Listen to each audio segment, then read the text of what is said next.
Welcome to RTV. నేను మీ గయాజ్ని. కలవాయి మండలాన్ని తిరుపతిలో కలపొద్దంటూ ఈరోజు కలవాయి వాసులు, అదేవిధంగా పలు ప్రజా సంఘాలు మొత్తం మాజీ మంత్రి కాకాని గోవర్ధన్ రెడ్డి వద్దకు వచ్చి ఒక వినతి పత్రం కూడా ఇవ్వడం జరిగింది. ప్రస్తుతం మనతో ఈ విషయం మీద మాట్లాడేందుకు కాకాని గోవర్ధన్ రెడ్డి గారు ప్రస్తుతం మనతో ఉన్నారు. ఆయనతో మాట్లాడదాం. సార్ చెప్పండి, అంటే సైదాపురము, రాపూరు, కలవాయి మొత్తం 3 మండలాలు తిరుపతిలో కలవబోతున్నాం. పెద్ద ఎత్తున గత నెల రోజుల నుంచి అయితే ఆందోళన చేపడుతున్నారు. పెద్ద ఎత్తున అటు గతంలో మాట్లాడిన వాళ్ళు ఇప్పుడు మౌనంగా ఉంటున్నారు. కనీసము తెలుగుదేశం పార్టీ వాళ్ళు కూడా దీని గురించి అసలు ప్రస్తావన చేయడం లేదు. దీన్ని మీరేమంటారు? అంటే ఇది ఆ 3 మండలాలకి, కలువాయికి, రాపూర్కి, సైదాపురం మండలాలకు సంబంధించి చంద్రబాబు తీరని ద్రోహం చేస్తున్నట్టే లెక్క. ఎందుకంటే ఈరోజు వాళ్ళకి వనరులు కానీ, ఉన్నటువంటి వసతి సదుపాయాల పరంగా కానీ, భౌగోళిక పరంగా కానీ, వాళ్ళకు ఉన్నటువంటి అనుబంధ సంబంధాల పరంగా కానీ ఏ విధంగా చూసుకున్నా సరే నెల్లూరు జిల్లాలోనే కలువాయి మండలం కానీ, రాపూర్ మండలం కానీ, సైదాపురం మండలం ఉండడం అనేటువంటిది ఉత్తమం. అయితే దానికి చంద్రబాబు మరి రాజకీయ పరంగా ఆలోచన చేస్తున్నాడా?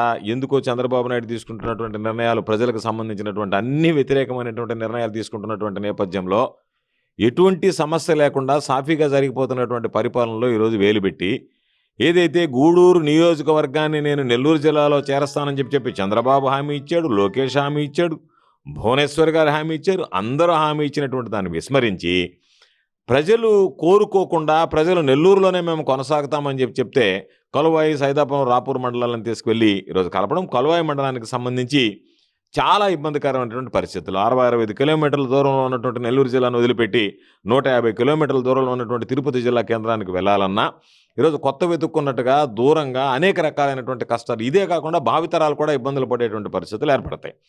కాబట్టి చంద్రబాబు నాయుడు దుర్మార్గంగా ఈరోజు తీసుకుంటున్నటువంటి నిర్ణయం భావితరాలకు శాపంగా మారేటువంటి పరిస్థితి ఏర్పడింది. రేపు డీలిమిటేషన్ జరిగిన తర్వాత ఇవన్నీ కూడా తిరుపతి జిల్లాలోకి వెళ్ళిపోతాయి. ఆ తర్వాత శాశ్వతంగా నెల్లూరు జిల్లాలో ఉన్నటువంటి పాపం వాళ్ళ అస్థిరత్వాన్ని కోల్పోయేటువంటి పరిస్థితి ఏర్పడుతుంది. కాబట్టి వాళ్ళని అస్థిరపరచడానికి ఈరోజు చంద్రబాబు నాయుడు వాళ్ళకు ఉన్నటువంటి ఈరోజు అన్ని విధాలా ఇబ్బందులు పెట్టడానికి తప్ప మరొక ఆలోచన లేదు. ఇప్పటికైనా చంద్రబాబు నాయుడు మనసు మార్చుకుని నియంతలాగా వ్యవహరించకుండా ఈరోజు తెలుగుదేశం పార్టీకి సంబంధించినటువంటి వ్యక్తులు, గతంలో రామనారాయణ రెడ్డి గారు ఆ ప్రాంతానికి ప్రాతినిధ్యం వహించాడు. ఆయన ప్రాతినిధ్యం వహించినప్పుడే మేమందరం వెళ్ళి ఆనాటి ముఖ్యమంత్రి జగన్మోహన్ రెడ్డి గారికి అనేక రకాలైనటువంటి సమస్యలు, ఈరోజు సోమశిల జలాశయం నుంచి కండలేరు జలాశయానికి వచ్చేటువంటి వరద కాలువ కానీ, లేదా పొదలకూరు ఈ ప్రాంతాలకు వచ్చేటువంటి దక్షిణ కాలువ కానీ, వీటితో పాటు కండలేరు జలాశయం ఉన్నటువంటి రాపూర్ ప్రాంతం కానీ, పొదలకూరు మండలానికి సంబంధించినటువంటి చుట్టుపక్కల పొలాలు ఉన్నటువంటి సైదాపురం మండలం కానీ, ఇవన్నీ కూడా పొదలకూరు మండలానికి సంబంధించి చుట్టుపక్కల అనుబంధ సంబంధాలు కలిగినటువంటి ప్రాంతం ప్రజలు. కాబట్టి వాళ్ళందరికీ బంధుత్వాలు అన్నీ ఉన్నటువంటి పరిస్థితుల్లో ఈరోజు వాళ్ళని ఏరి వేసినట్టుగా, విసిరి వేసినట్టుగా మేము తిరుపతి జిల్లాకు వేస్తామనేటువంటిది సరికాదు.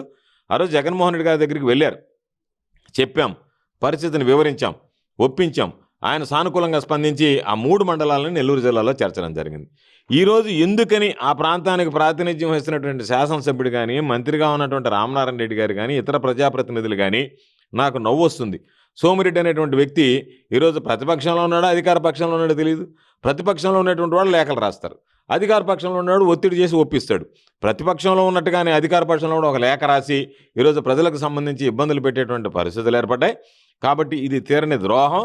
చంద్రబాబు నాయుడు 2 కళ్ళ సిద్ధాంతం ఏంటంటే చంద్రబాబు నాయుడు హామీ ఇచ్చినటువంటి దానికి భిన్నంగా వ్యవహరిస్తూ చంద్రబాబు నాయుడుకి సంబంధం లేకుండా ప్రజలు సంతోషంగా ఉన్నటువంటి వాళ్ళని ఇబ్బందులు పాలు చేయాలనేటువంటి ఒక దుర్మార్గమైనటువంటి ఆలోచనతో చేస్తున్నారు.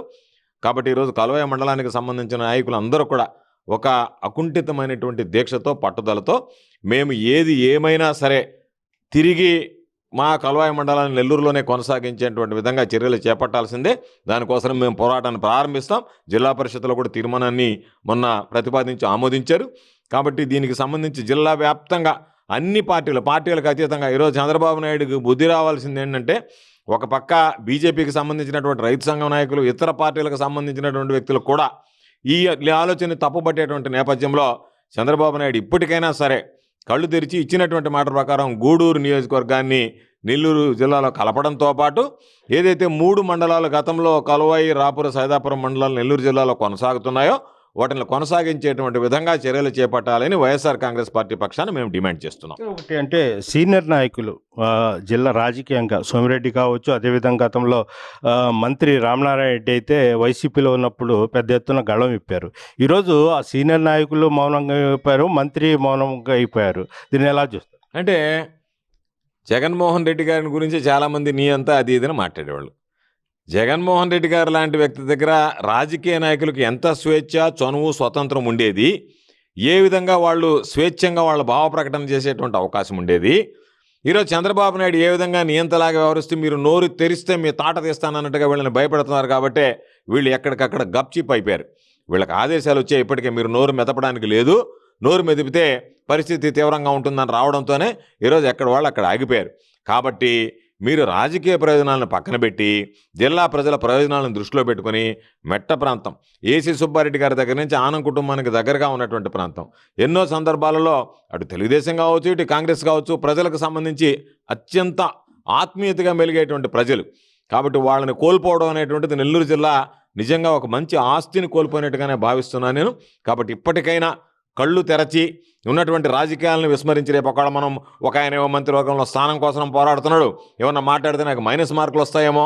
కాబట్టి మనము, మన కుటుంబం, మన రాజకీయ ప్రాధాన్యత అనేది పక్కన పెట్టి ప్రజలకు సంబంధించినటువంటి సమస్య, ప్రజా సమస్య, ప్రజలు కోరుకుంటున్నటువంటి సమస్య, ప్రజల నోళ్ళలో నానుతున్నటువంటి సమస్య, ప్రజలందరూ ఈరోజు ముక్తకంఠంతో మేము నెల్లూరులో కొనసాగాలి అని చెప్పినటువంటి వాళ్ళ భావ స్వేచ్ఛ ఏది ఉందో, భావ వ్యక్తీకరణ ఏదైతే ఉందో దాన్ని గౌరవించి, వాళ్ళ మనోభావాలను గౌరవించి, వాళ్ళ ఆత్మ అభిమానాన్ని గౌరవించి ఈరోజు నెల్లూరు జిల్లాలోనే కొనసాగించేటువంటి విధంగా ఇప్పటికైనా నోరు తెరిచి గళం విప్పి చంద్రబాబు నాయుడికి వాస్తవ పరిస్థితి వివరించి నెల్లూరు జిల్లాలో కలిపేటువంటి విధంగా అధికార పార్టీకి సంబంధించి కూటమి ప్రభుత్వంలో ఉన్నటువంటి బడా నాయకుల దగ్గర నుంచి చోటా నాయకుల వరకు చొరవ తీసుకుని ఈ విధంగా ఆయన ఒప్పించి నెల్లూరులో కలిపేటువంటి విధంగా చర్యలు చేపడితే బాగుంటుందని చెప్పి మేము వాళ్ళకి సూచిస్తున్నాం. సార్, ఒకటి అంటే మీరు ఎన్నో ఉద్యమాలు చూసి ఉంటారు.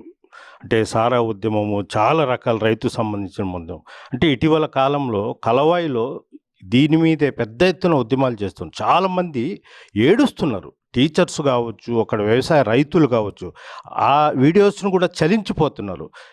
అలాంటి కనీసము ఈ అధికార పార్టీ వాళ్ళు ఎందుకు అసలు వాళ్ళకు మనసు ఇది కావడం లేదు అనేది కూడా కలవాయి వాసులు, కలవాయి మండల వాసులు మొత్తం చెప్తున్నారు. చేతగానోడు పరిపాలిస్తే, అసమర్థుడు ముఖ్యమంత్రిగా ఉంటే ఫలితాలు ఏ విధంగా ఉంటాయనేటువంటి దానికి ఇది ఒక ఉదాహరణ. ఈరోజు లేని సమస్యను మీరు సృష్టించుకుని, అసలు సమస్య వచ్చినప్పుడు సమస్యను పరిష్కరించడానికే ముఖ్యమంత్రి స్థాయిలో సమయం ఉండదు.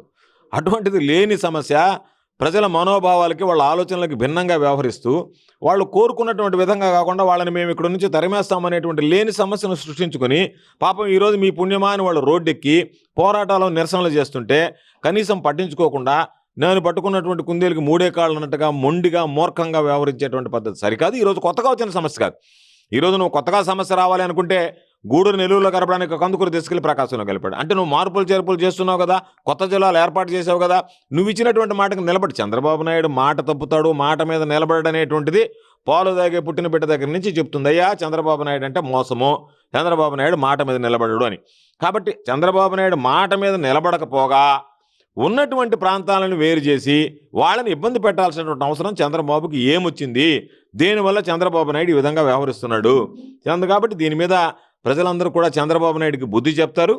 కాబట్టి నాకు తెలిసినంత వరకు ఈ నిర్ణయం అనేటువంటిది ప్రతి ఒక్కరిని వేధిస్తుంది, బాధిస్తుంది. కాబట్టి చంద్రబాబు నాయుడు మంచి మనసుతో నియంతృత్వ పోకడలు మాని, మీకు సంబంధించినటువంటి వాళ్ళ పాపం నోరు మెదపడానికి భయపడుతున్నారు. కాబట్టి వాస్తవ పరిస్థితులు మీరు చెప్పినట్టుగా రైతులు, మహిళలు, అన్ని వర్గాల ప్రజలు కూడా ఈరోజు ఇబ్బందులు పడేటువంటి నేపథ్యంలో వ్యాపారస్తుల దగ్గర నుంచి ప్రతి ఒక్కరు ఇబ్బంది పడేటువంటి విద్యార్థుల దగ్గర నుంచి ప్రతి ఒక్కరు ఇబ్బంది పడేటువంటి పరిస్థితుల్లో వాస్తవ దృక్పథంతో ఆలోచన చేసి ఈ కలవాయి మండలాన్ని కానీ నేను చెప్పినటువంటి సైదాపురం, రాపూర్ మండలాలను కూడా నెల్లూరు జిల్లాలను కొనసాగించేటువంటి విధంగా చర్యలు చేపట్టాలని మేము డిమాండ్ చేస్తున్నాం. Okay, thank you sir. ఇది పరిస్థితి. అంటే ఆ 3 మండలాలు కూడా నెల్లూరులోనే కలపాలంటూ కూడా వైఎస్ఆర్సీపీ వాళ్ళకి అండగా ఉంటుందని కూడా కాకాని గోవర్ధన్ అయితే చెప్తున్నారు. వీడియో ప్రతితో గయాజార్ టీవీ నెల్లూరు నుంచి. Local to global news at your finger tips. మీ చేతిలో ఒక ఆయుధం. డౌన్లోడ్ రా TV app. Media legend Ravi Prakash is back.